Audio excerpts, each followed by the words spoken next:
샬롬. 오늘도 하나님이 주신 지혜로 살아가는 복된 하루 되시기를 바랍니다. 안녕하세요. 상당교회를 섬기는 안광복 목사입니다.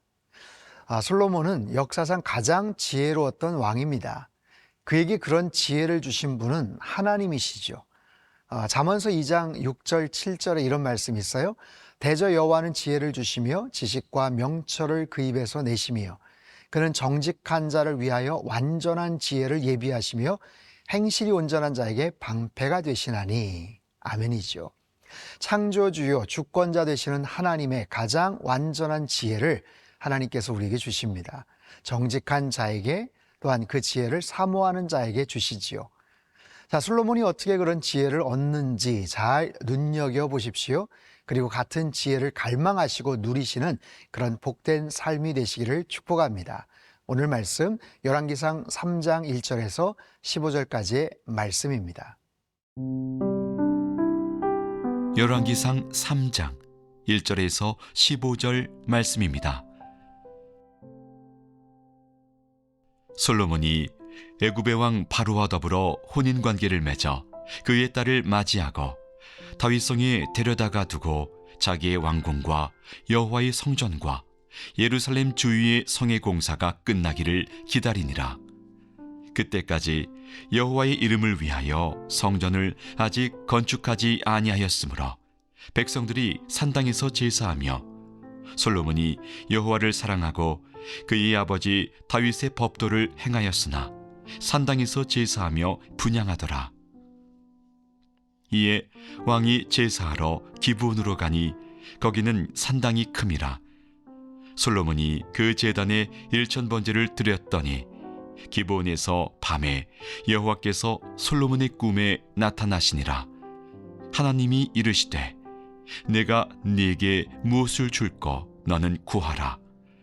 솔로몬이 이르되 주의 종 내 아버지 다윗이 성실과 공의와 정직한 마음으로 주와 함께 주 앞에서 행함으로 주께서 그에게 큰 은혜를 베푸셨고 주께서 또 그를 위하여 이 큰 은혜를 항상 주사 오늘과 같이 그의 자리에 앉을 아들을 그에게 주셨나이다.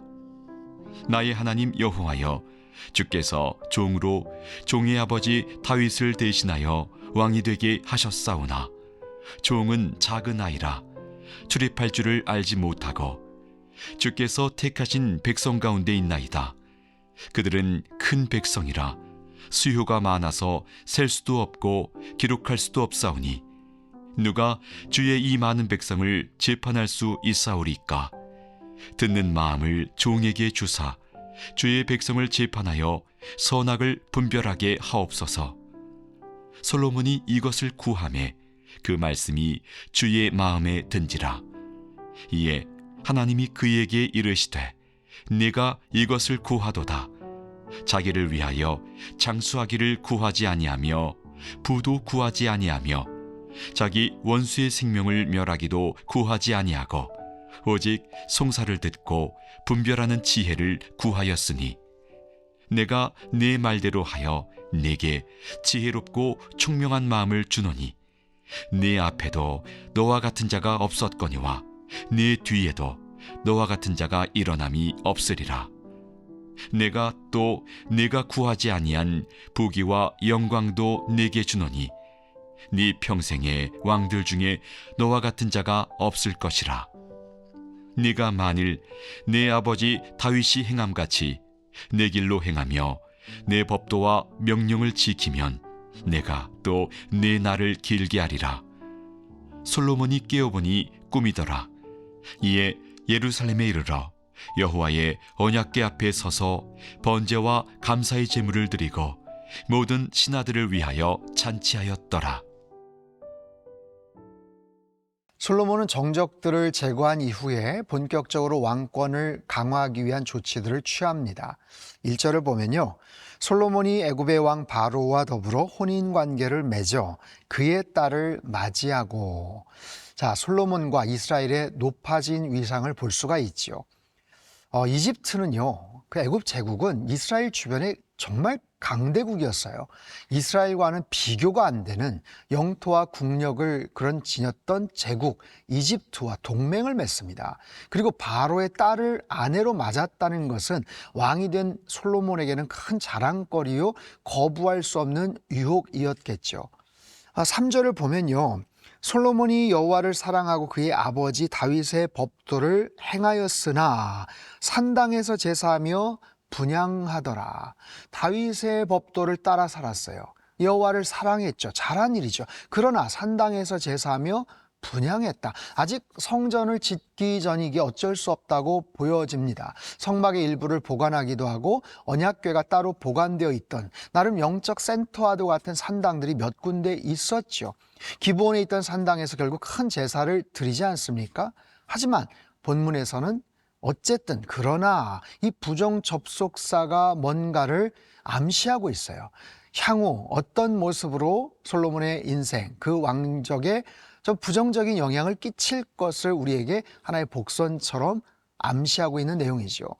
자, 본문에서 알 수 있는 것은 솔로몬의 치적을 높이고 또 좋게 평가하기도 하지만 이 감춰져 있는 어두운 그림자가 있다라는 거예요. 그리고 결국에는 그 부정적인 그림자, 그 모습이 그동안 잘해왔던 수많은 것들을 다 삼켜버리게 된다라는 거예요.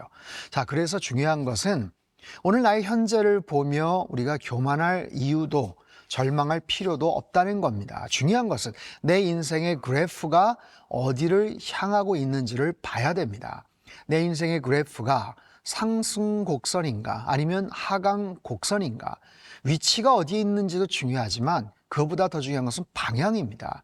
위쪽으로 올라가고 있는 중인가 아니면 떨어지고 있는 중인가, 그 이유는 무엇인가. 지금 고생하고 힘들지만 회복되고 나아질 가능성이 아주 가득히 보이고 있는가, 아니면 지금 너무나도 번성하고 승승장구하고 있지만 앞으로 어려워질 문제를 혹시 키우고 있진 않는가 라는 것을 우리에게 보여주죠. 자, 솔로몬은 국력을 확장시킬 좋은 디딤돌이 될 것이라고 생각했지만 이방 여인들과의 계속해서 나오는 정략적인 그 결혼들이 후에는 아주 치명적인 걸림돌이 되고 맙니다. 이 산당에서의 제사도 마찬가지죠. 솔로몬은 성전을 짓고 큰 업적을 남겼지만 결국 우상 숭배의 죄를 범하고 맙니다. 오늘 생각하는 그 디딤돌이 내일의 걸림돌이 될 수 있더라는 거예요. 자, 뒤집어 생각해 볼까요? 오늘의 걸림돌이, 그 방해 요소들이 오히려 내일을 향한 나의 디딤돌이 되고 나의 아주 푸르른 날개가 될 수도 있음을 우리는 알아야 됩니다. 그래서 데살로니가전서 5장 22절에 나와 있는 것처럼 악은 모든 모양이라도 버리라 말씀을 하시죠. 별것 아닌 것으로 시작되고 허용했지만 결정적인 순간 우리의 발목을 잡고 후회하게 만드는 일들이 참 많더라는 거예요. 우리 삶 속에서 죄된 씨앗들이 자라지 못하게 해야 하고 죄의 뿌리가 계속해서 뻗쳐나가지 않도록 우리는 유심히 관찰하고 그 모든 것들을 잘라내야 돼요. 자, 운동 경기, 아무리 좋은 경기를 하고 열심히 뛰었지만 치명적인 실수로 인해서 퇴장을 당하고 팀에게 큰 어려움을 끼치는 그런 경우들, 그런 운동 경기들을 많이 보지 않습니까? 자, 힘은요, 있을 때 조심해야 합니다. 칼이 좋을수록 칼집도 좋아야 되는 법이죠. 늘 겸손하고 겸비하여 살아가십시오. 날마다 기도하시며 하나님께서 원치 않으시는 일이 있는지, 혹시 죄의 씨앗을 키우거나 내가 방치하는 것이 있는지를 눈여겨보시며 늘 주님과 동행하는 복된 하루하루 되시기를 주님의 이름으로 축복합니다.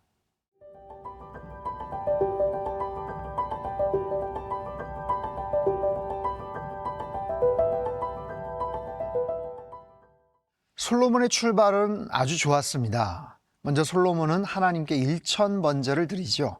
4절 말씀입니다. 이에 왕이 제사하러 기브온으로 가니 거기는 산당이 큼이라 솔로몬이 그 제단에 1000번제를 드렸더니, 자, 1000번제란 1000마리의 제물을 바치는 일입니다. 이것은 일국의 왕이라도 쉽지 않은 일일 거예요. 정성을 기울인 그의 제사에 하나님은 감동을 받으십니다. 5절 말씀, 기브온에서 밤에 여호와께서 솔로몬의 꿈에 나타나시니라. 하나님이 이르시되 내가 네게 무엇을 줄고 너는 구하라. 소원이 무엇이냐라고 하나님이 물어보시죠. 그 질문에 솔로몬은 그저 주의 백성들을 잘 다스렸으면 좋겠습니다. 옳고 그름을 가려낼 줄 아는 그런 마음, 선악을 분별할 수 있는 지혜를 주십시오라고 그렇게 하나님께 간구하지요. 자, 9절과 10절이에요. 누가 주의 이 많은 백성을 재판할 수 있사오리이까?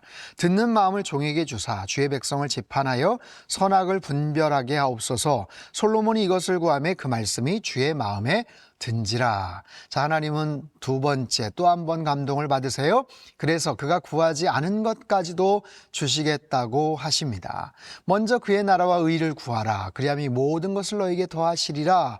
마치 이 말씀의 성취를 보는 듯하지요. 하나님의 나라를 구했고 하나님의 뜻을 구했던 솔로몬, 자신이 다스리고 치리할 백성들이 주님의 백성이라고 말하는 이 솔로몬의 겸손과 이 간절한 소망이 너무나도 귀하게 여겨져요. 그런 솔로몬에게 하나님께서는 기쁜 마음으로 복을 주시겠다. 네가 구하지 않은 것까지도 내가 다 주마라고 말씀을 하세요. 자, 솔로몬은 이스라엘의 세 번째 왕이지요. 그는 최고의 리더였습니다. 여러분, 리더란 어떤 사람입니까? 리더란 결정하는 사람이에요. 수도 없이 많은 일들을 결정하고 판단합니다. 또한 리더란 그 일에 대한 책임을 질 줄 아는 사람입니다. 때론 자신에게 불리하거나 손해될 것 같지만 그 결정을 유보한다면, 누군가에게 떠넘긴다면 그 사람은 리더의 자격이 없겠죠. 리더란 수많은 일들을 제대로 분별하고 선택해서 결정해야 되는데 솔로몬은 바로 그 능력을 하나님께 구했습니다. 자, 이런 솔로몬의 기도처럼 우리의 기도가 나만의 유익을 위한 것이 아닌 내 주변 사람들과 그분의 나라를 위한 기도가 될 수 있기를 바랍니다. 우리의 기도가 나의 욕심을 채우는 것만이 아닌 하나님의 뜻을 이루는 기도가 되기를 바랍니다. 하나님께서 솔로몬에게 말씀하십니다. 14절 말씀. 네가 만일 네 아버지 다윗이 행함같이 내 길로 행하며 내 법도와 명령을 지키면 내가 또 네 날을 길게 하리라. 여러분, 하나님이 우리를 만드셨죠. 그분이 우리를 지으셨습니다. 그래서 누구보다도 우리를 잘 아세요. 인간에 대한 매뉴얼을 잘 알고 계십니다. 사람이 어떻게 사는 것이 가장 좋은지, 행복한지 하나님이 가장 잘 아세요. 그래서 그분의 말씀과 뜻에 순종하면 내 고집과 욕심대로가 아니라 그분의 뜻과 의도를 존중하고 지키면 우리의 삶은 형통하게 되는 것이지요. 이런 동일한 깨달음과 축복의 열매들이 우리 삶 가운데 더 많이 경험될 수 있게 되기를 바랍니다. 자, 사랑하는 성도 여러분, 오늘 하루도 수많은 결정과 판단을 하며 살아야 되는 우리들이에요. 그분께서 지혜를 주셔서 옳고 그름을 바르게 판단하고 정확한 타이밍과 상황에 대한 분별력을 얻어서 살아가시기를 바랍니다. 특별히 이 땅의 모든 지도자들이 바른 판단력과 신실함과 겸손함을 갖게 되기를 소망합니다. 그래서 우리 모두가 하나님 말씀대로 순종하고 내 욕심과 고집대로가 아닌 의인의 길을 걸어가는 복된 하루 되시기를 주님의 이름으로 축복합니다.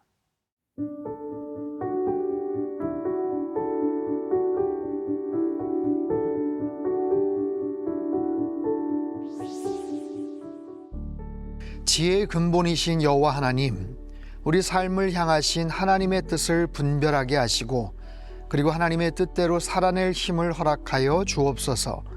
특별히 솔로몬같이 지혜롭고 여호와를 경외하며 백성들의 삶을 잘 이끌 나라의 지도자들을 세워주시기를 기도합니다. 솔로몬같이 겸손함으로 하나님을 찾으며 백성들을 사랑하는 주의 신실한 사람들을 세워주셔서 하나님의 은혜로 이 나라가 견고해지고 더욱 성장할 수 있도록 역사하여 주옵소서. 그래서 이 나라를 통해 하나님의 왕되심과 다스리심이 세계 열방으로 퍼져나갈 수 있도록 우리의 기도를 사용하여 주옵소서. 존귀하신 예수 그리스도의 이름으로 기도합나이다. 아멘.